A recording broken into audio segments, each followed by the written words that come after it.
So hello everyone. पिछला video कहीं पर शायद बंद हो गया था, यहीं कहीं पे, तो उसके आगे से कंटिन्यू कर दे रहे हैं क्योंकि वो पता नहीं चला कहाँ पे बंद हुआ और हम थोड़ा सा आगे बढ़ते चले गए थे। तो आई थिंक जब यहीं पे कहीं पे हम छूटे होंगे।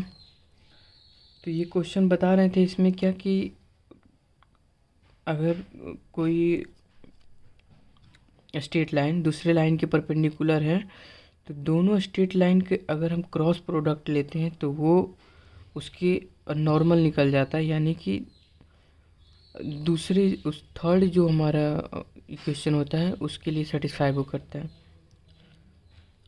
तो ऐसे आप लोग नहीं समझोगे जब तक इसे हम फिर से बता ना दें।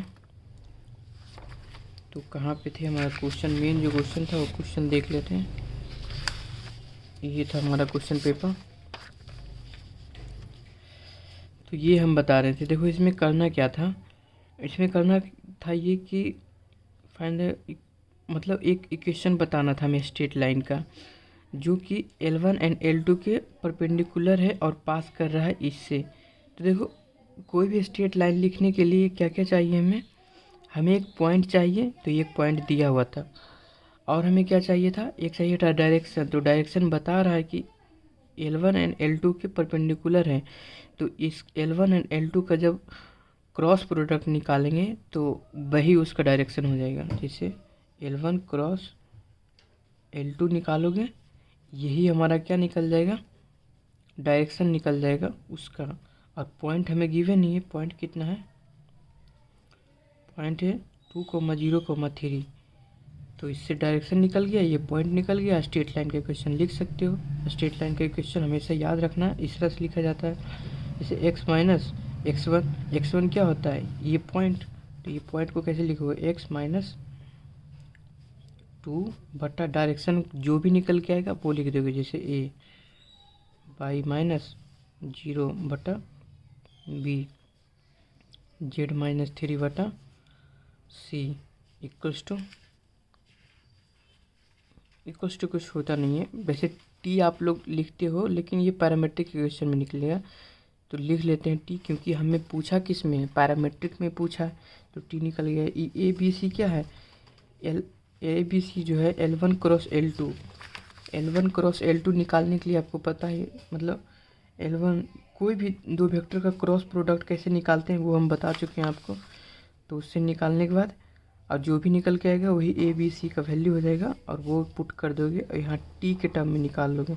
तो पैरामेट्रिक में बनाने के लिए क्या हो जाएगा, x equals to a t plus 2 हो जाएगा, कॉमा वाई इक्वल्स टू कितना हो जाएगा, बी टी प्लस 0 हो जाएगा, और Z is equals two plus 3 हो जाएगा। ये हो गया हमारा सी, ये सी हो गया हमारा सी टी इक्वल टू 3, यानी सी टी प्लस 3, ये z is equals to c. A b c बता देंगे कि यहाँ से निकलेगा, तो ऐसे करके ये क्वेश्चन बन जाता है आसानी से। अब देखो क्वेश्चन नंबर 6 बता देते हैं। वैसे इसके लिए ज़्यादा टाइम नहीं लेंगे, ये तो आसानी से बता देंगे। इसी में बता देते हैं। देखो find the equation of plane through, point दे रखा है कितना से पास कर रहा है, डेट इज परपेंडिकुलर, मतलब परपेंडिकुलर जो उसके है वो इस लाइन के परपेंडिकुलर है वो प्लेन। तो देखो हमें क्या चाहिए, प्लेन के लिए दो चीज़ चाहिए था। एक तो चाहिए था कि इसके अंदर कोई पॉइंट हो, जैसे पॉइंट दे रखा है 1,4,3। और क्या, अब इससे जो डायरेक्शन होता है वो नॉर्मल होता है, तो हमेशा ऊपर की ओर होता है। तो यही तो है, ये परपेंडिकुलर बोला तो यही हो गया। तो इसका जो भी डायरेक्शन होगा वो इसका हो जाएगा। तो इसका डायरेक्शन निकाल लो। इसका डायरेक्शन निकालने के लिए पहले से क्या किस में लाना पड़ेगा, आपको लाइन में लाना पड़ेगा, कन्वर्ट करना पड़ेगा। तो इसको कैसे करोगे, x माइनस 2 बटा 1 बराबर y माइनस 3 बटा 2, यहाँ माइनस नहीं प्लस ही रहेगा, y प्लस 3 बटा 2, और z माइनस कितना हो जाएगा, बटा टी लाना होगा ना आपको। एक मिनट, एक्स माइनस 2/1, ठीक।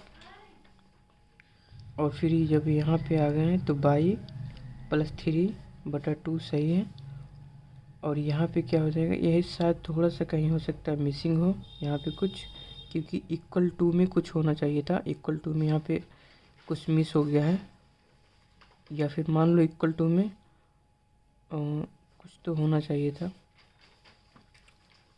ऐसे हो, ठीक है। Z is equals to T, तो Z is equals to T कितना हो गया, ये हो गया हमारा 1 इक्वल्स टू टी, तो निकल के आ गया ना। ये यहाँ पे मिसिंग था, तो हम मान लिए कि जेड इक्वल्स टू टी ही होगा, क्योंकि और कुछ भी हो सकता है लेकिन इतना ही हो सकता हो, तो हो सकता है लिखने में मिस्टेक कहीं हो गया होगा। तो देखो ये जो निकल के हमारा आता है, नीचे में जो आता है यही तो हमारा डायरेक्शन होता है, तो इसका कितना है 1 2 1, यही ना है।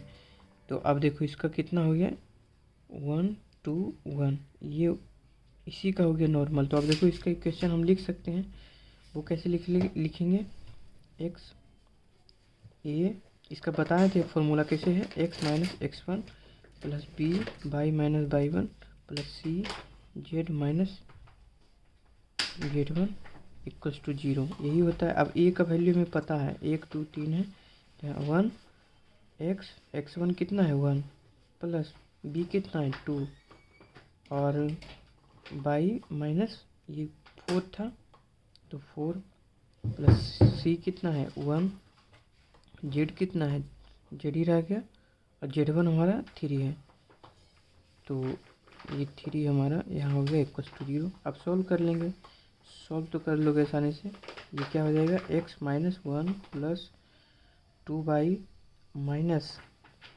ये हो गया हमारा 8 plus z minus 3 equals to 0। ये और इसे जब सॉल्व करोगे मतलब इसे सबको जोड़ दोगे तो ये हमारा इक्वेशन निकल गया स्ट्रेट लाइन का। तो यहीं पर इसे ख़त्म कर देते हैं और अगले टॉपिक में हम वेक्टर का जो क्वेश्चन है वो कर लेंगे, फिर पूरा कंप्लीट हो जाएगा। उसके बाद फिर लास्ट की बचेगा लेटेस्ट कुछ है और एक दो टॉपिक है वो भी देख लेंगे। तो अगला में सिर्फ वेक्टर देख लेंगे और उसके अगला में फिर बाकी जो बचा है वो देख लेंगे। तो इसको यहीं तक रहने देते हैं, कुछ प्रॉब्लम हो तो कमेंट करके बता सकते हो।